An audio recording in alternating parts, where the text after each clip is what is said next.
नमस्कार, मैं हूं प्रशांत भारद्वाज और आप देख रहे हैं न्यूज़ रूम पोस्ट। कितना बदल गया है हमारा देश। आज़ादी के बाद से अब तक एक राष्ट्र के तौर पर भारत की आध्यात्मिक यात्रा को इस बात से समझा जा सकता है कि पंडित नेहरू मंदिरों के दर्शन और पुनर्निर्माण को हिंदू जागरण से जोड़कर देखते थे, जबकि प्रधानमंत्री नरेंद्र मोदी मंदिरों की यात्रा और उसके पुनर्निर्माण को आधुनिक और आत्मनिर्भर भारत की संजीवनी के तौर पर देखते हैं। 5 नवंबर को प्रधानमंत्री मोदी 5वीं बार केदारनाथ धाम के दर्शन के मौके पर आए तो उन्होंने कहा कि एक समय था जब अध्यात्म को, धर्म को केवल रूढ़ियों से जोड़कर देखा जाने लगा था, लेकिन भारतीय दर्शन तो मानव कल्याण की बात करता है, जीवन को पूर्णता के साथ होलिस्टिक वे में देखता है। आदि शंकराचार्य जी ने समाज को इस सत्य से परिचित कराने का काम किया। पीएम मोदी के पहले यह कल्पना करना भी असंभव था कि भारत के प्रधानमंत्री अपनी आस्था और आध्यात्मिक यात्रा के लिए मंदिरों के दर्शन के लिए जा सकते हैं। देश के प्रधानमंत्री केदारनाथ की रुद्र गुफा में ध्यान लगा सकते हैं, काशी विश्वनाथ मंदिर में रुद्राभिषेक कर सकते हैं और गंगा में डुबकी लगा सकते हैं। आस्था के प्रति समर्पित प्रधानमंत्री मोदी ने धर्म की राजनीतिक दुकान चलाने वालों को यह संदेश भी दिया है कि धर्म राजनीति के लिए नहीं बल्कि राष्ट्र निर्माण के लिए आधारशिला बन सकता है। उन्होंने मंदिरों के दर्शन और भगवान के प्रति अपनी अटूट आस्था से यह भी बताया है कि सत्ता और आध्यात्मिकता की यात्रा साथ साथ संभव है। प्रधानमंत्री मोदी ने मंदिरों के पुनर्निर्माण, धार्मिक पर्यटन पर भी विशेष जोर दिया है। अयोध्या में श्री राम मंदिर भूमि पूजन और मंदिर निर्माण, अपने संसदीय क्षेत्र वाराणसी में काशी विश्वनाथ कॉरिडोर का निर्माण और केदारनाथ धाम का पुनर्निर्माण इसके कुछ उदाहरण हैं। ये इस बात का भी प्रतीक है कि आस्था, आध्यात्मिकता और अर्थव्यवस्था की त्रिवेणी से नए भारत का निर्माण संभव है। केदारनाथ दर्शन के मौके पर पीएम मोदी ने कहा कि अब हमारी सांस्कृतिक विरासतों को, आस्था के केंद्रों को उसी गौरव भाव से देखा जा रहा है जैसा देखा जाना चाहिए। आज अयोध्या में भगवान श्री राम का भव्य मंदिर पूरे गौरव के साथ बन रहा है। अयोध्या को उसका गौरव वापस मिल रहा है। आस्था, आध्यात्म और राष्ट्र। प्राचीन काल से भारत की इस बात में अटूट आस्था रही है कि आगे आगे धर्म ध्वजा, पीछे पीछे राष्ट्र और समाज। धर्म के अनुसार शासन व्यवस्था सनातन संस्कृति का मूल आधार रहा है। प्राचीन काल से राजा और शासक समय समय पर मंदिरों में जाकर ईश्वर से आशीर्वाद और संतों का मार्गदर्शन लेते रहते थे। जब भी राष्ट्र या समाज किसी चुनौती का सामना करता था, तब हमारे संत महर्षि धर्म और आध्यात्मिक दर्शन के अनुसार शासकों को रणनीति बनाने में मदद करते थे। लेकिन भारत पर लगातार हुए आक्रमण ने मंदिरों के मार्गदर्शन की परंपरा को छिन्न भिन्न कर दिया। आदि शंकराचार्य और विवेकानंद जैसे आध्यात्मिक गुरुओं ने इस बात को अनुभव किया कि अगर भारत को जगत गुरु की जिम्मेदारी निभानी है तो समूचे राष्ट्र को आध्यात्मिकता के सूत्र में पिरोकर एक करना होगा।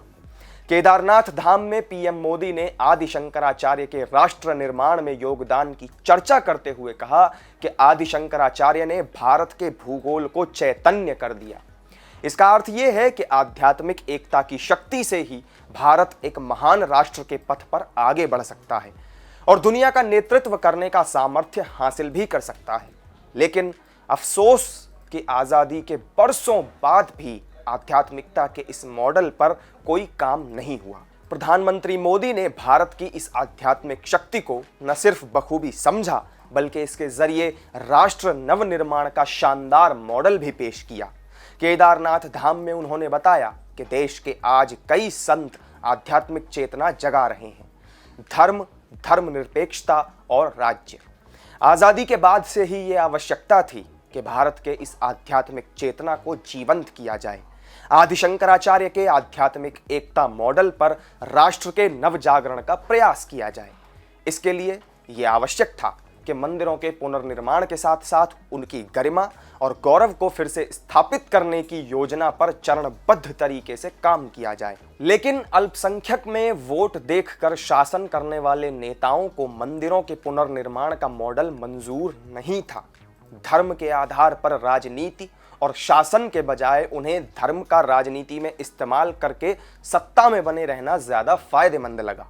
धर्मनिरपेक्षता के नाम पर भारत की आध्यात्मिक आत्मा पर चोट करने की साजिश हुई। स्वतंत्रता के बाद राष्ट्र इस बात की प्रतीक्षा कर रहा था कि मुगलों के आक्रमण में ध्वस्त हुए मंदिरों का पुनर्निर्माण और पुनरुत्थान किया जाएगा, लेकिन मुगलिया और मैकॉले माइंडसेट से प्रभावित नेताओं को सनातन संस्कृति और आस्था को स्वीकार करने में परेशानी हो रही थी। फिर चाहे वो राम मंदिर का मुद्दा हो या फिर सोमनाथ मंदिर के पुनर्निर्माण का मसला। आइडिया ऑफ इंडिया के नाम पर यह तर्क भी दिया गया कि राज्य और धर्म को हमेशा एक दूसरे से अलग रहना चाहिए। इसी आधार पर भारत के पहले प्रधानमंत्री जवाहरलाल नेहरू ने सोमनाथ मंदिर के पुनर्निर्माण का विरोध किया था। नेहरू के विरोध के बावजूद लौह पुरुष सरदार वल्लभ भाई पटेल ने सोमनाथ मंदिर का पुनर्निर्माण शुरू कराया। नेहरू ने भारत के प्रथम राष्ट्रपति डॉक्टर राजेंद्र प्रसाद के हाथों सोमनाथ मंदिर के उद्घाटन का भी विरोध किया था।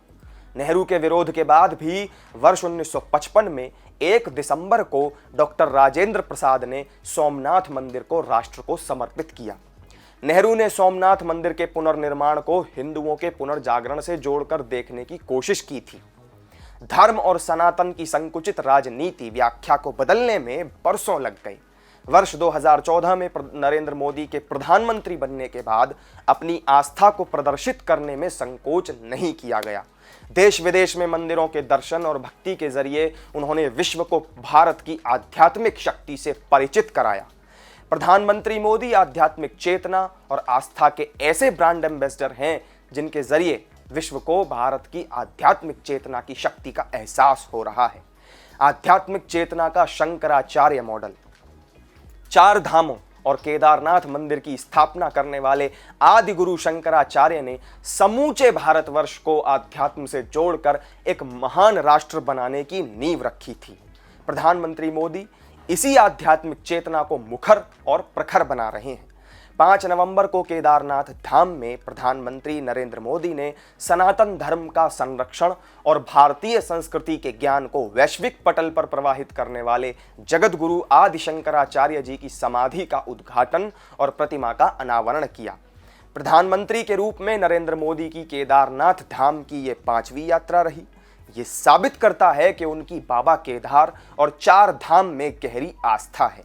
प्रधानमंत्री के रूप में वे सबसे पहले 3 मई 2017 को केदारनाथ के दर्शन को पहुंचे थे। इसके बाद वो इसी साल 20 अक्टूबर को फिर धाम में पहुंचे। साल 2018 में 7 नवंबर और 2019 में 18 मई को मोदी ने धाम पहुंचकर पुनर्निर्माण कार्यों का जायजा लिया। इस दौरान वो गुफा में ध्यान भी कर चुके हैं और रात भी उन्होंने उसी गुफा में गुजारी थी। वर्ष 2013 में केदारनाथ धाम और उसके आसपास के इलाके ने बाढ़ और भूस्खलन की जैसी त्रासदी झेली, वो अकल्पनीय था। मंदिर के आसपास के मकानों को काफी नुकसान हुआ था। ऐतिहासिक मंदिर का मुख्य हिस्सा और सदियों पुराना गुंबद सुरक्षित रहे, लेकिन मंदिर का प्रवेश द्वार और उसके आसपास का इलाका पूरी तरह तबाह हो गया था। केदारनाथ धाम का पुनर्निर्माण और शिव के धाम का सौंदर्यीकरण एक बड़ी चुनौती थी। प्रधानमंत्री नरेंद्र मोदी ने न सिर्फ इस चुनौती को स्वीकार किया, बल्कि उत्तराखंड को विश्व में आध्यात्मिक और सांस्कृतिक केंद्र के तौर पर स्थापित करने का बीड़ा भी उठाया। केदारनाथ धाम के पुनर्निर्माण की चर्चा करते हुए मोदी ने कहा कि वो ड्रोन की मदद से पुनर्निर्माण के कामों का जायजा लेते रहते हैं। आधुनिक इतिहास में ये पहला मौका है जब चरणबद्ध तरीके से केदारनाथ धाम के पुनर्निर्माण और सौंदर्यीकरण का काम किया जा रहा है। अब भारत भयभीत नहीं। प्रधानमंत्री मोदी ने यह बताने की कोशिश की है कि धर्म और आस्था के आधार पर भारत के नवनिर्माण की नींव रखी जा सकती है, जिसमें धर्म, आस्था और अर्थव्यवस्था सभी एक दूसरे की पूरक हैं।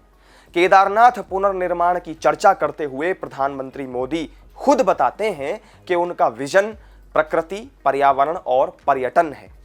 प्रधानमंत्री मोदी इस बात पर जोर देते हैं कि राष्ट्र की आध्यात्मिक चेतना को जीवंत रखने के लिए पवित्र स्थानों से नई पीढ़ी को अवगत कराना जरूरी है।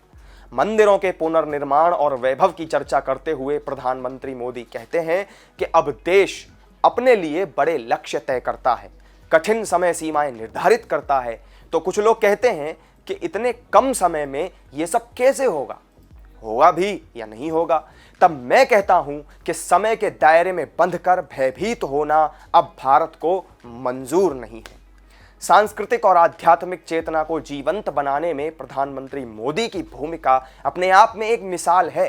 पीएम मोदी ने शिव, शक्ति और सत्ता के संतुलन से ऐसा मॉडल पेश किया है जो राष्ट्र निर्माण के लिए मील का पत्थर साबित होगा।